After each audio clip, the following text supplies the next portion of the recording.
Para contar esta historia decidí hacer una cronología, ya que cuando escucho hablar de cualquier evento de la década del 50 para atrás se me hacen lagunas por desconocer gran cantidad de sucesos y personajes. En 1906, más precisamente el 11 de abril, nace Renato Cesarini en Senigallia, Italia. Sin embargo, a los pocos meses de vida se traslada con su familia a Argentina. La familia se instala en Buenos Aires, al igual que un gran número de inmigrantes como era frecuente en esa época. Allí creció y empezó a jugar al fútbol. Lo que se conoce como su primer club en Buenos Aires fue el antiguo Borgata Palermo, que por lo que averigüé actualmente sería el Club Palermo Bajo, si es que todavía existe. Pero su debut en el Club Chacarita Juniors, club popular si hay en Argentina. Club donde jugaría como profesional hasta 1927. Era un mediocampista ofensivo, dueño de un juego electrizante y desfachatado, cualidades que posteriormente lo llevarían a debutar en la selección argentina. En 1926 integró por primera vez la selección argentina jugando 2 partidos en los que convirtió un gol. Fue precisamente el 29 de mayo de 1926 en una especie de partido de eliminatorias en donde Argentina venció a Paraguay 2-1. Los goles fueron de Armando Estañaro y Felipe Cherro. Vaya a saber por qué pasaban cosas en esa época. En 1928 tuvo un paso breve por el Club Alvear, club que está desaparecido desde 1936, para que posteriormente se incorpore en Ferro y volver a Chacarita en 1929. No sé por qué tanto cambio en un mismo año, cosas de la época.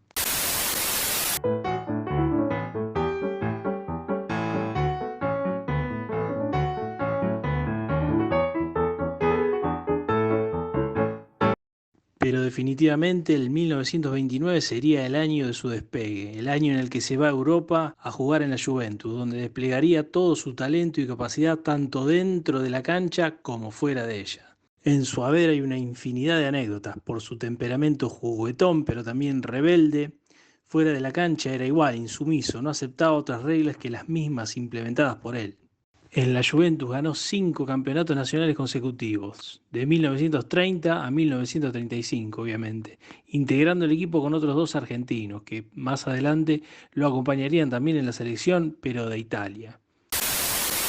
Se impuso en su juego con una característica principal que era la de convertir goles tan agónicos como decisivos, apodo que posteriormente se ganaría el de la zona Cesarini, para referirse a los últimos minutos de un partido de fútbol.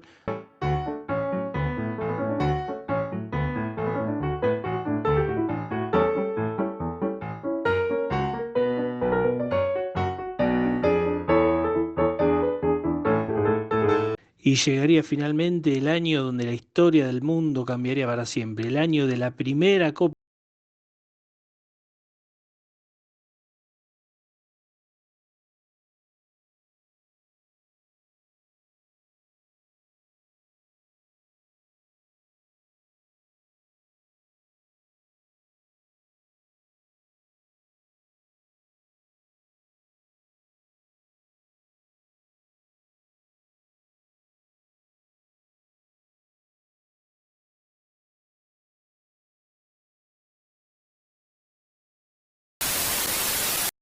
Uruguay fue el país organizador e Italia logró coronarse con Renato Cesarini entre sus 11 titulares, porque claro, nació en Italia y en esa época todavía se podía jugar en 2 países distintos, porque como ya lo dije antes, había jugado anteriormente para Argentina, pero cambiaban los jugadores de equipo como si nada.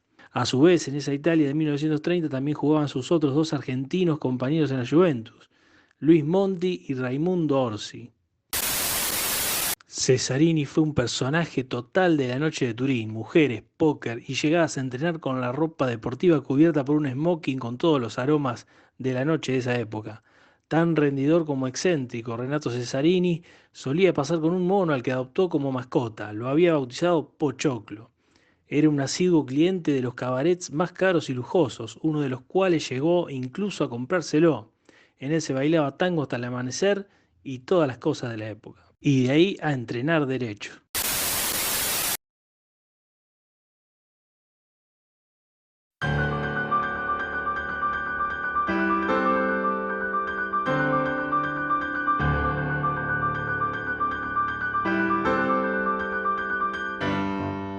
Logró forjar una amistad entrañable con la familia Anelli, dueña de la Juventus y de Fiat. Los Agnelli posteriormente se desilusionaron cuando Renato les informó en 1935 su decisión de volverse a la Argentina, siguiendo los pasos de otros coterráneos como él, Scopelli, Guaita y Guillermo Stabile, que dejaban Italia ante la posibilidad cada vez más concretas de ser convocados para una Segunda Guerra Mundial que se estaba perfilando. En 1936 entonces finalmente volvió, pero para seguir jugando, nuevamente en sus clubes de sus amores, Chacarita y River Plate, donde posteriormente se retira.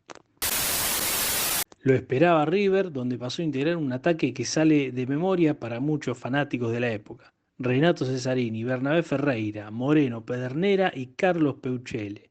Ninguno tenía posiciones fijas ni roles estables, eran 5 genios capaces de marcar el gol más espectacular tras una trama hecha de pases y gambetas inéditas e imprevisibles.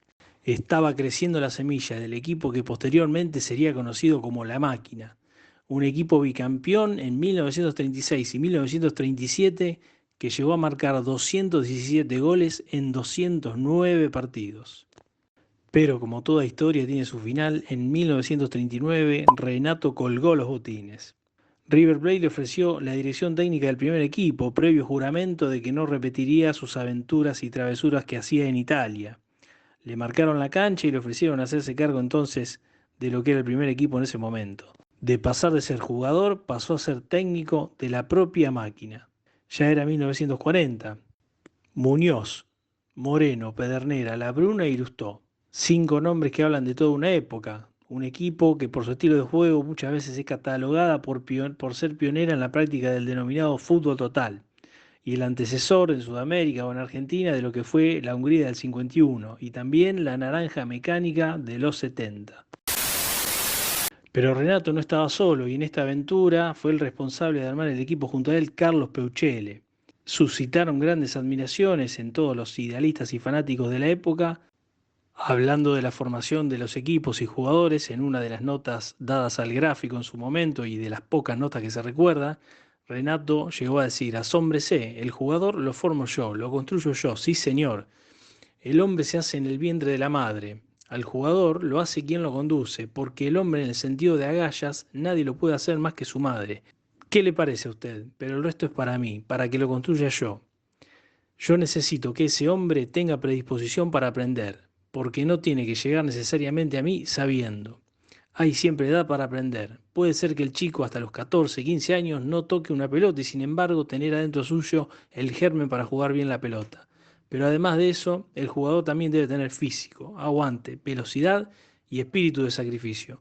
Con esos atributos y los que les cité antes ya tengo el jugador que quiero formar realmente. Sí, era todo un docente. Más adelante también explicaba que no le interesaba tener solamente un jugador hábil. Sin físico no me sirve para los puestos de adentro. Los jugadores de poca talla, de poco peso, los utilizo para puestos de afuera. Los saco de la raya.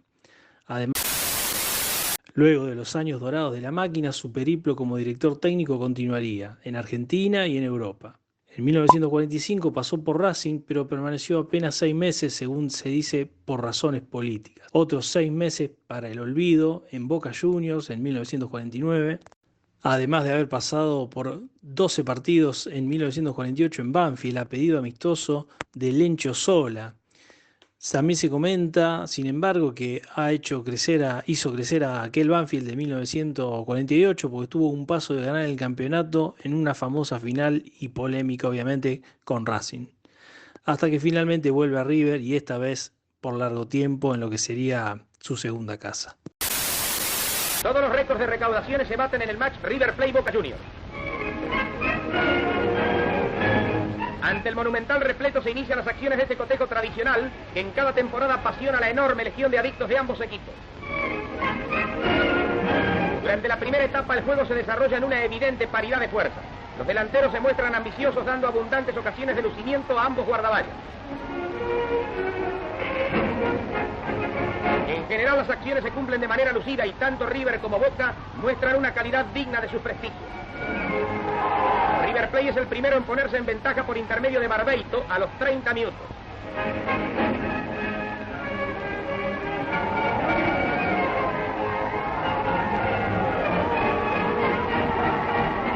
Iniciado el segundo tiempo se aprecia un paulatino predominio de los riverplatenses que sin ser demasiado ostensible va justificando la ventaja del cuadro de la casa. No consiguen los boquenses alterar el marcador hasta el final del encuentro.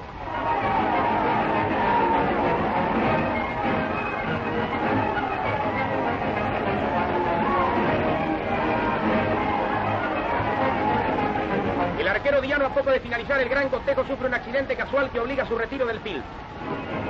Triunfa al fin River Plate por la mínima diferencia en los grandes encuentros de la temporada.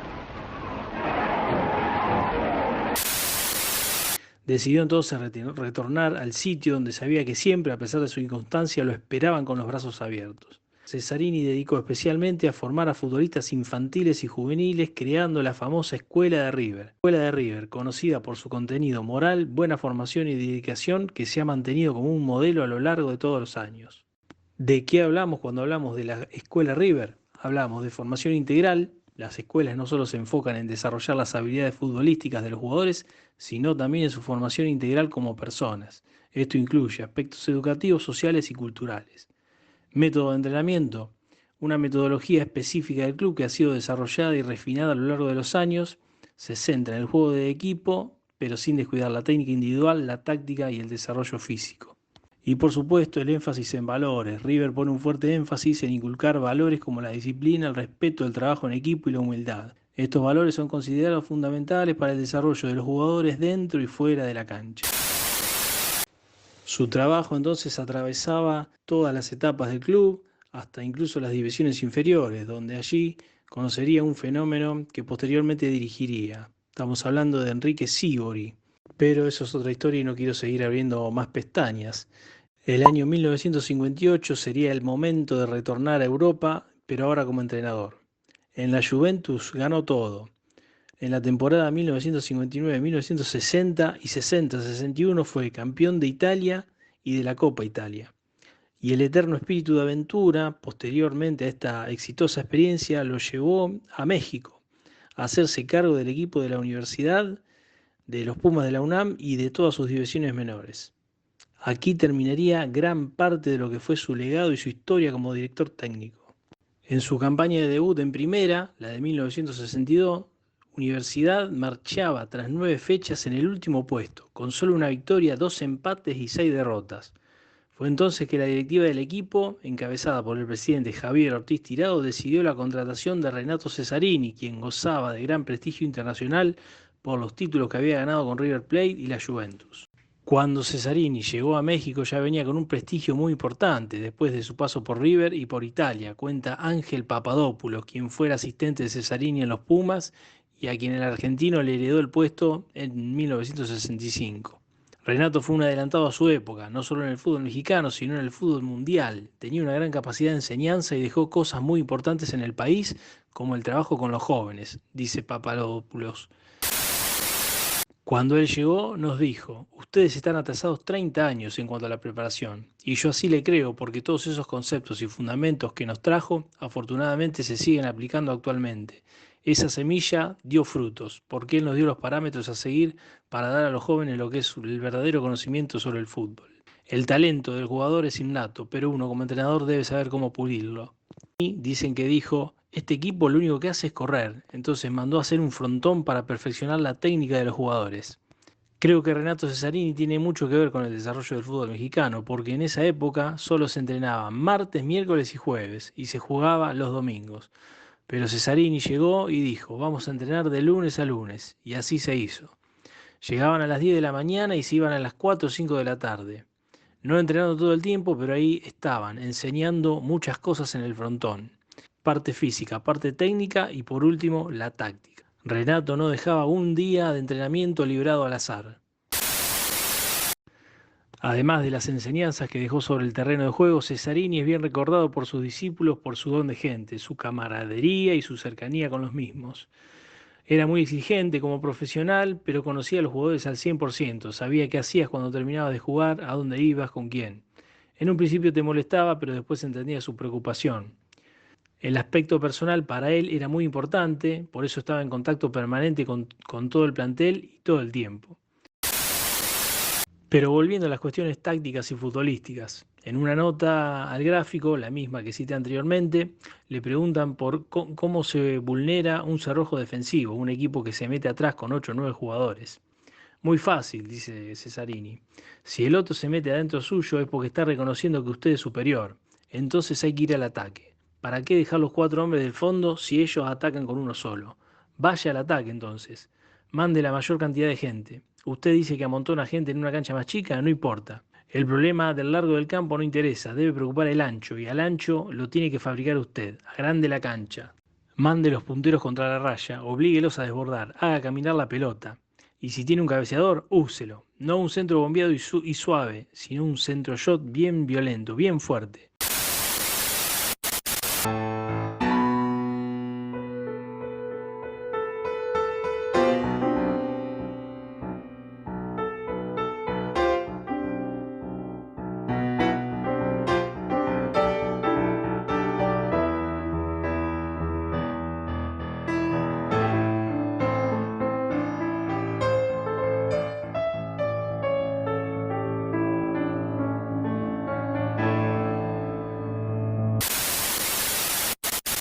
Para muchos, Renato Cesarini fue la Biblia del fútbol, pero también, como muchos otros, tiene su parte oscura, que quizá no es tan reconocido o recordado por haber protagonizado aquella dolorosa derrota de River Plate frente a Peñarol por 4-2 en Santiago de Chile. El señor Claudio Vicuña, árbitro chileno, se va acercando hacia la línea media y estos relojes en mano va a comenzar Telefútbol. Es difícil hacer retirar a los intrusos de siempre. En la que River ganó. En el primer tiempo 2-0 con goles de Onega y Solari, y en la segunda etapa se produjo una reacción del cuadro uruguayo que terminó ganando el partido 4-2. Y muchos culparon al entrenador por ese vuelco histórico y esa remontada increíble. Es que en el entretiempo había sustituido al defensor Sainz por el delantero Lalana, siempre fiel a su estilo. Cesarini asumió aquella derrota ocurrida el 20 de mayo de 1966, aunque dicen que nunca pudo superarla. La historia que se conoció, mejor dicho, como la famosa gallineada. Sarnari, Solari, Díaz, Caetano, Sainz, Solari, el Pardo Badí. Sarnari no se encuentra con Grifo, que allí no quiere problemas. Néstor González adelantado como pocas veces. Díaz que no la encuentra. Luis Cubilla, lateral derecho. River tiene solamente 3 hombres en la ofensiva. Tanaro Solari. Armindo Onega, rebotó en Díaz, saca Caetano. La pide, la grita Joya. Hombre peligroso. Abadí, que abunda en su juego por el centro. Va a tirar Cortés y Carrizo sale seguro sobre Spencer. Y sería el año más oscuro de su vida porque además en ese 66 le diagnosticaron un cáncer en el cerebro, lo que el médico le había prohibido fumar, más de 3 cigarrillos por día, y que nunca le hizo caso. Decía que fumaba más de 30 y que se sentía mejor que antes.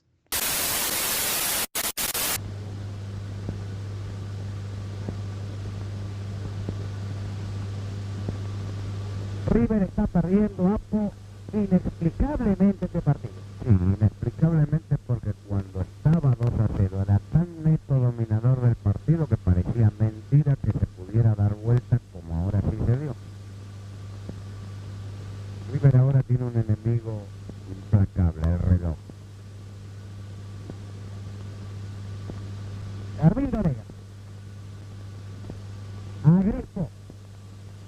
Va entrando Sarnari y entregaba a Daniel Onega, que no alcanzó a dominarla bien. Que el tiempo juegue a su favor, la puntea mandándola afuera. Incomprensible un poco esa jugada, ¿no? Están realmente cansados, ya no dan más. Ni los de River ni los de Peñarol. Sí, parece que no tenía más aire. Ahí justamente están acercando para darle algo al Moreno. Está por terminar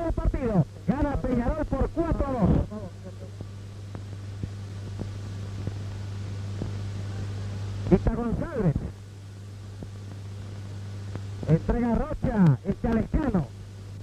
La vuelta del paraguayo. Devuelve a Mazurkiewicz y termina el partido. Ha finalizado el partido, señoras y señores, con el triunfo de Peñarol por 4-2. El equipo uruguayo campeón de América. Y va a dar, señoras y señores, una suerte de vuelta olímpica el equipo de Peñarol, que se gana por fuerza, por vergüenza deportiva, el aplauso del público chileno. Luego de su última etapa en River pasarían etapas mucho más breves como técnico, siendo de Huracán en el 1967, pero por muy pocos partidos. De su etapa más gris fue la de aceptar la conducción de la selección argentina, que por entonces era un barco a la deriva. Para salir de este momento malo de años y años, llamaron a Renato Cesarini ya en los últimos años de su vida, y la verdad que la actuación no sería tampoco la mejor, porque fue entrenador durante solo 5 partidos, con un partido ganado, 1 empatado y 3 perdidos. Todo esto entre 1967 y 1968. Logró en Buenos Aires una victoria por la Copa Lipton contra Uruguay, en un partido que se recuerda muy poco, pero se dice que la selección de Uruguay no eran los titulares ni tampoco los suplentes. Estamos en la cancha de Vélez Sarsfield. Entrena por primera vez el grupo de 16 jugadores convocados por Renato Cesarini para integrar la selección nacional. Esta tarde no son 16, porque no están en esta práctica frente a la tercera división del equipo local, es decir, Vélez Sarsfield, Manera, que regresó hace algunas horas de Santiago de Chile, y Alberto Rendo, que está ligeramente lesionado. Y ese que está allí es Renato Cesarini, que esta tarde cumple una doble función, la de técnico y la de juez.